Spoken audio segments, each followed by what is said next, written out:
Hi guys, I'm doing a video post today instead of my usual type up to fill you in on my implant journey. I realise I haven't said much about it lately, I guess because there hasn't been a lot to say. It's just been me biding my time recovering. But today is exciting for me because it's 6 months since I had the breast implants taken out. So I'm a little bit excited about that, and I thought today's probably the day I need to fill everybody in about how things are going. Thank you for all your support and encouragement. I shared this personal journey because not because I wanted people to feel sorry for me or be recognized, but it has actually astounded me how many people have seen these videos and have contacted me, people I know and don't know. And I've had people, in Adelaide, when I live 3 hours out of the city, and I was in Adelaide a few weeks ago and somebody asked me, "Oh, hey, you're that person. Yeah, we've been following you on social media about your implants because, someone we know, we'd really like them to get theirs taken out because we think they're making them sick."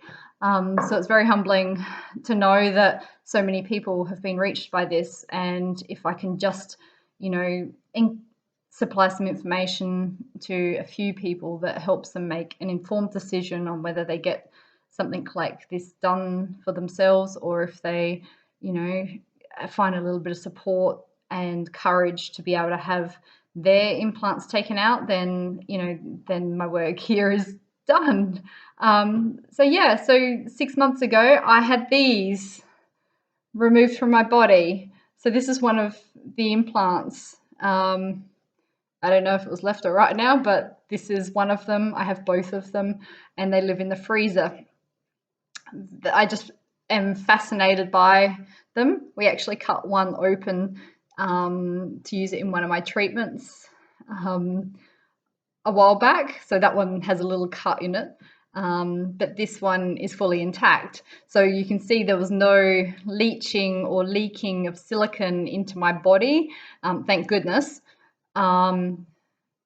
But they, the outer casing is actually kind of permeable, and the toxins do find a way to get through these. I guess I liken it to like a hot water bottle in a car. We know not to leave, not to drink water that's been sitting in a bottle in the car, and to drink, BPA free, out of BPA free bottles, because it leaches into our water. And I guess that's kind of what this is. This is in our body, and even though it's intact, it's still in our body and leaching all those chemicals. It actually, yeah, it stinks. It smells like something you'd find in like a painter's cupboard or out in the workshop with yeah, it's just disgusting. But I just think it's really cool to have, and every time I get them out the freezer, my kids get freaked out by it. I think it's hilarious. So I had those in my body for 8.5 years, and I got them in a time in my life where I was very self-conscious of my breast size and wanted to do something about it. And back then, everybody was doing it, and we weren't told that these things were dangerous, that the chemicals that leach into our body can actually, mess up a lot of our systems. In the pamphlet that I received, there was a little statement about if you have existing autoimmune conditions that perhaps you shouldn't do this, that they don't recommend it. Well, I didn't have autoimmune conditions. I was in good health, and so I went ahead with the surgery, and it was only a couple of years in that I started to feel run down and had a constant nagging fatigue that just wouldn't go away. I was diagnosed with 2 autoimmune conditions. Firstly, Hashimoto's, and then I was diagnosed as a celiac. And whilst trying to heal my gut and get back on top of things, other numerous other things have gone on. And I've tried so many doctors and so many naturopaths, and I've spent thousands and thousands trying to regain my health. And it was only after my cousin had a rupture with from an implant that I just said, no, these things need to come out. The other last straw was that there was women being diagnosed with lymphoma, having come, being caused by breast implants and textured ones. So like this is a textured one. It's got that like little fluffy surface. And when I worked out that it was this type of implant, a cohesive silicone, so it holds its shape. So if I was to cut this in half, it would pretty much stay just two halves. It wouldn't like all completely like flop out. So the cohesive silicone, or gummy bears they're called, with the textured, they were the worst ones, and that's what I have. Or I had. So I decided no. So from the minute I decided that I wanted them out and contacted my surgeon in Adelaide, it was 6 weeks later and they were out, done and dusted.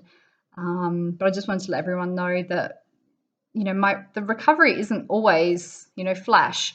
It was a good couple hours surgery, and I struggled with anaesthetic. It wasn't painful. Like I'd only used pain meds for a couple of days after, and then I no longer needed it, but I was nauseous for a good 10 days after, and spent pretty much the 10 days just laying on the couch dozing. I wasn't interested in doing anything, and I am a up and Adam go-getter. I can't sit still, and I just laid there. I thought I'd be back at work after a couple of days, and had told my mum that, and it was really months before I was fully functioning again. So everything's healed up nicely. The scars are great. They're just like a slightly red pencil line underneath each of my breasts. There is some skin on one side that I'm not happy with, and when I see the surgeon next, may discuss going in just to remove some skin. But besides that, I love having no implants in. I can lay on my belly comfortably, and it's so nice just feeling soft again, because having that inside your chest wall was really uncomfortable. Unfortunately, I do have a divot in my ribs on my left side in particular. When I lay flat in here, I can feel that there's a hollow through the ribs. And I've got some quite painful spots around that left side as well, but I had trouble with the drain on the left side more so. The FDA in America, the FDA has announced that these guys can cause lymphoma. So it's on their website, and they've publicly announced that there are reported cases and that women have died from these. So it's not just a whole heap of hysterical women blaming their implants for their health. It's actually real, and it's happening.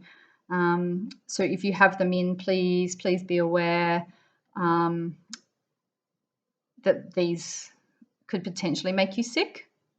Not everybody will get sick from them, because everybody's body or their ecosystem is different, and mine wasn't as resilient as it needed to be able to cope with this.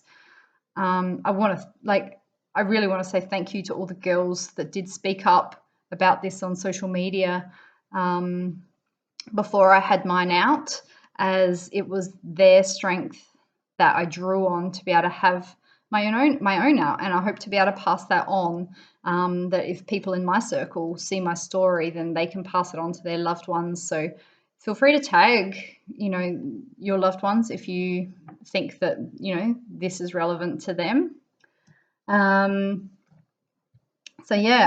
am very grateful to my partner. He has been an absolute gem.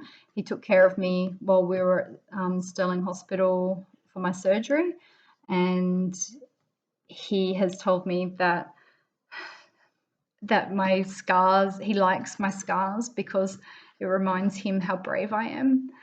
And I'm ever grateful that I have had a man in my life that loves me just for me.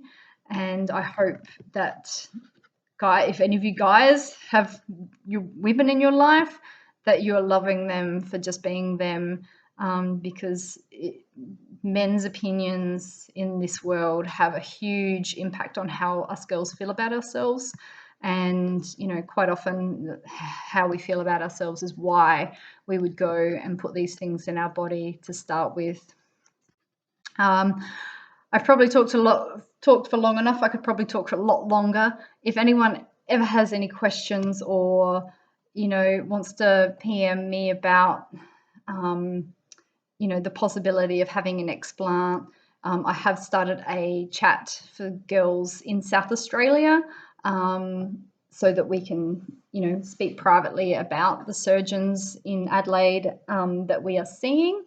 But just, I really encourage everyone to just take care of yourselves and be aware that not everything that we put into our body is actually safe, and the long-term consequences can go, you know, from mild to severe really quite quickly. Look, some of this stuff was just coming off in my fingers, and I'm a little bit horrified that that's, yeah, probably floating around. Some of that's probably still floating around in my body. The implant was between my ribs and my chest muscles, so they actually had to pull the chest muscles up and scrape the lining of my ribs to get it clean. But I'm pretty sure that even though my surgeon was a wonderful, wonderful man, I am pretty sure there's bits floating around in there still, and all I can do is support my body to try and get them out, break them down and get them out somehow. But otherwise, yeah, I'm doing really, really well. There's no regrets. And even if I'm only, you know, 10% healthier than I was, then I'll take that, because, you know, I'm not living with that fear in the back of my mind that, you know, one day something could happen and I'll have a rupture, and that stuff is going to ooze all through my lymphatic system and make me even sicker. I have a business to run, and I have 2 boys that keep me keep me on the move. So I want to stay fit and healthy. And to anyone that is, you know, going through illness, please just, yeah, take care of yourself and be proactive. Get onto it. Don't put it off. Don't put it off. Okay, guys. Thank you for your support. You're all great. I'm really, truly humbled by how wonderful my friends and my Facebook friends and people that I've never met have been. So keep being great. Bye.